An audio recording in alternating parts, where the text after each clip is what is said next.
Cristina Freire Magalhães, nasci em São Paulo, 14/4/67. Meu pai veio a mãe dele é da Áustria e da minha mãe de Portugal. Não, meu pai nasceu aqui, mas a mãe dele veio de lá, fugida da guerra, e a família da minha mãe veio de Porto. Brinquei bastante, de rua, de bola, de esconde-esconde, pega-pega, lá no Sapopemba, uma casa gigante, com um quintal enorme, tinha cachorro, tinha tudo. Somos em 4 irmãs. Nossa, antes era só 3, a gente tocava o terror. A quarta veio depois de 20 anos. A gente aprontava horrores, tocava horrores, montava cabaninha na beliche, brincava, tirava o vestido de noiva da mãe, vestia o vestido de noiva da mãe, brincava de casamento, brincava de bola, de bicicleta, rodava aquele quintal de bicicleta, fazia que era ônibus. Nossa, fora a cachorra, né, que a gente aproveitava um monte com a cachorra. Engraçado que eu não tinha sonho de profissão, eu sonhava em ser mãe. Meu sonho era ser mãe. Desde que eu me entendi por gente, foi ser mãe. Tanto que quando eu fiquei grávida a primeira vez, foi assim um sonho realizado. Estudei, tive meu primeiro emprego, fica na 23 de maio. Trabalhei lá 2 anos, aí eu saí. Nessa época minha mãe teve a Thalita, que é minha irmã caçula. Aí eu fiquei em casa com a Thalita, que minha mãe trabalhava. No fim a minha mãe foi embora e eu criei a Thalita até os 10. Quando ela fez 10 anos eu casei e fui embora, e minha primeira experiência como mãe, né? Eu me considero meio mãe dela e ela também me considera mãe até hoje. Assumi, eu, ela e meu pai, nós ficamos juntos. Aí criei ela até os 10, foi quando eu fiquei grávida do meu primeiro filho, o Guilherme, e aí ela ficou sobre os cuidados do meu pai. Casei, tive o Guilherme. Aí, quando o Guilherme fez 3 anos, eu fiquei grávida do Gustavo, que tem 23 anos agora. A primeira maternidade foi incrível, foi perfeita, eu não sei se eu tinha apoio do meu pai, das minhas irmãs que estavam ali, então foi perfeito. O Gui nasceu, foi aquela festa, foi maravilhoso. Curti todos os momentos que eu tinha com o Guilherme, que era só nós dois, né? Na época, meu ex-marido trabalhava longe. Aí eu curti todos os momentos, foi uma fase maravilhosa com o Guilherme, né? Tanto que todo mundo fala que ele é sossegado, graças à mãe que é sossegado. E aí quando o Gustavo nasceu, foi uma alegria. Para mim foi assim, eu queria ter filhos, né? Eu sempre quis ter muitos filhos. Quando eu fiquei grávida do Gu, para mim foi assim, nossa, um sonho. Mais um, eu pensei que é menina, né? Aquela, né? Um menino, uma menina. Fiquei super feliz. Só que aí meu ex-marido disse que não queria naquela época. Não é hora, não era o momento. E aquilo me causou uma depressão que me levou até o final da gravidez, se estendeu até muito tempo. E isso me traumatizou um pouco durante a gestação do Gustavo, os primeiros meses do Gustavo. Eu não tinha apoio, eu não tinha ninguém para me ajudar, para conversar. E aquilo foi se arrastando durante um bom tempo. Até um certo momento que o Gu ficou doente, muito doente. E aquilo, sabe, marcou muito em mim. Aquele momento ali no hospital com ele, sem respirar, foi um choque. Ele tinha 6 meses.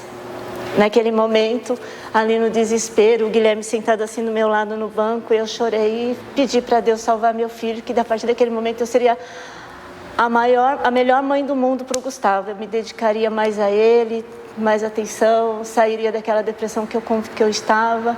E dali minha vida mudou. Ele ficou 3 dias internado, só não foi para UTI porque Deus não permitiu. Mas aí dali ele saiu bem, a gente voltou para casa e dali eu me mudei, me transformei. Como mãe, como pessoa, me dediquei ao máximo a ele. Aí foi crescendo. Quando fez 3 anos, eu me questionei sobre fala. Por que não fala, né? Andava, brincava, só apontava dedinho, questionei pediatra nada. Normal, não sei o quê, não tem seu tempo. Com 4 anos, 5 anos, coloquei na escolinha. Falei, vou colocar, ver se ele fala, né? Também não resolveu. Aí a dona da escolinha chamou a psicóloga me chamou e falou, Gustavo, tem alguma coisa diferente no Gustavo. Ele não interage, ele não olha nos olhos, ele foge, fica sozinho. Aí começou a minha luta como mãe de autista, que naquela época ninguém falava de autismo. Ah, é déficit de atenção. Ah, ele é hiperativo. Nessa eu passei em mão de vários especialistas, mas vários, pensa em vários. E médico, vai naquele, psicólogo, fonoaudiólogo, a escola me chamava. Mãe, Gustavo rasga a prova, mãe, Gustavo dispersa, mãe. Foi uma luta.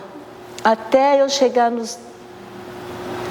aí o médico falou que, de cara assim, com 5 anos, falou, ele é autista. Eu falei, não é? É, mãe, aceito que é. O que eu sabia sobre autismo? Nada, só que ficava assim, e o Gustavo não ficava assim, ele ficava assim, né? Eu falei, não tem nada a ver. Aí fui procurar outros médicos, fui parar numa psiquiatra que tacou Ritalina no GU, para ele ficar centrado no colégio. O colégio me torturava. Mãe, não é só isso, mãe, vamos procurar ajuda, mãe, não sei o quê. Eu era a mãe que mais aparecia no colégio, porque não fazia as provas, porque não interagia, não conseguia fazer... O caderno dele era perfeito, letra perfeita, organizado, que ele era organizado. Caderno, gaveta, a parte do armário, tudo dele, os brinquedos, tudo era organizado. Aí, mas ninguém chegava em mim e falava realmente, mãe, seu filho é autista. Eu precisei chegar até os 13 anos do GU. Aí ela me passou para uma psicopedagoga, essa psicopedagoga me passou para uma neuropsicóloga e nós fomos fazer os testes. Eu já estava em fase de separação. Quando eu comecei os testes, quando a gente ficou uns 15, 20 dias fazendo teste, com uma e com outra. Quando fechou o diagnóstico, ela sentou eu e meu ex-marido e falou, ele é autista. Aceita.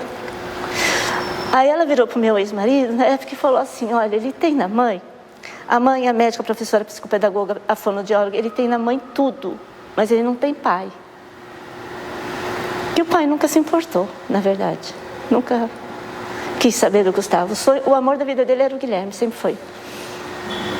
Aí ele falou assim, não concordo, mas tem que aceitar. Ela falou, você tem que aceitar que seu filho precisa de pai. Porque tudo quando a gente pergunta para o Gustavo é em relação, não, faz com o Gui. Não, é o Gui. Não, com o Gui. Comigo, com o Gustavo, nunca se faz nada. Então... ela falou assim, você tem que aceitar teu filho e ajudar, porque ele precisa de pai. Eu falei, posso tentar, só que nunca tentou. Dali ele foi embora, né, se afastou. Aí era sempre com o Guilherme, conversa com o Guilherme. Se o Guilherme não fosse nos finais de semana, o Gustavo ele não levava, porque não importava o Gustavo, né. O Gustavo ficava de lado, ficava de cantinho. Então, até que o Guilherme foi crescendo e algumas situações que foram acontecendo em relação a ele e ao pai foram decepcionando, entendeu? Ele foi descobrindo mentiras em relação ao pai e nisso ele se afastou. O Guilherme quis cortar relações com o pai, só que ele cortou relações com o pai, o Gustavo não, porque o Gustavo perguntava do pai, que ele queria ver o pai, que sentia saudade. E num desses momentos eu falei para o pai, o Gustavo sente só falta. Ele falou assim, mas eu sinto falta dos meus filhos. Eu falei, não é porque o Guilherme não quer ir que você não vai levar o Gustavo. Mas ele resolveu se afastar, definitivamente.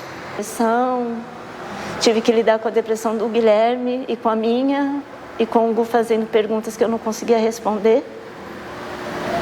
Aí fui parar numa psicóloga que me apresentou o Olga Costa. Dali em diante eu larguei tudo, né? Ele continuava atendimento numa neurologista. Foi aí que o Gustavo começou a se soltar, a melhorar o convívio social. Aí o Guilherme, nesse tempo, durante a pandemia, foi embora para Portugal, né? Tá lá há 3 anos já, já vai até casar. O Gustavo não tem essa vida, né? Não tem vida social. Não sei que ele não namora, ele não tem amigos, ele não vai no cinema. Grupo de amigos, aquela coisa que o Guilherme teve, de sair, de namorar, de ir num show. O Gustavo não tem. Dói porque dá medo do futuro. Dá medo que vai ser da vida dele quando eu não estiver aqui. Como é que vai ser daqui para frente. E cada vez que a gente tem uma apresentação do Olga Cos, que a gente vai, eu penso, poxa, podia estar aqui, sabe? Vendo como o filho dele está progredindo, como ele está melhor, dentro das possibilidades, ele consegue fazer as coisas, né? Você vê que ele se esforça, ele gosta. Isso dói, sabe? Porque eu vejo alguns pais no instituto que vão, que acompanham, e eu fico, caramba, né? Como pode, né? Colocar assim de lado, tipo, não quero saber. Não importa. Se tem tratamento, se toma remédio, se tem convênio, se não tem convênio, se está comendo, se tem roupa. Não, nada. Uma pergunta, nada. E toda vez que ele entra... O instituto, as mães são ótimas, porque a gente ouve as outras histórias e isso motiva a gente. Você vê que você não está sozinha, né? Então isso me ajudou muito. Eu falei, se não é só para eles o instituto, é para as mães. Porque é incrível como eu conheci mães tão fortes, tão guerreiras quanto eu. Então nessa luta a gente se motiva. Quando uma cai, a gente ajuda a levantar. Quando eu caio, elas me ajudam a levantar. A gente criou uma raiz muito forte.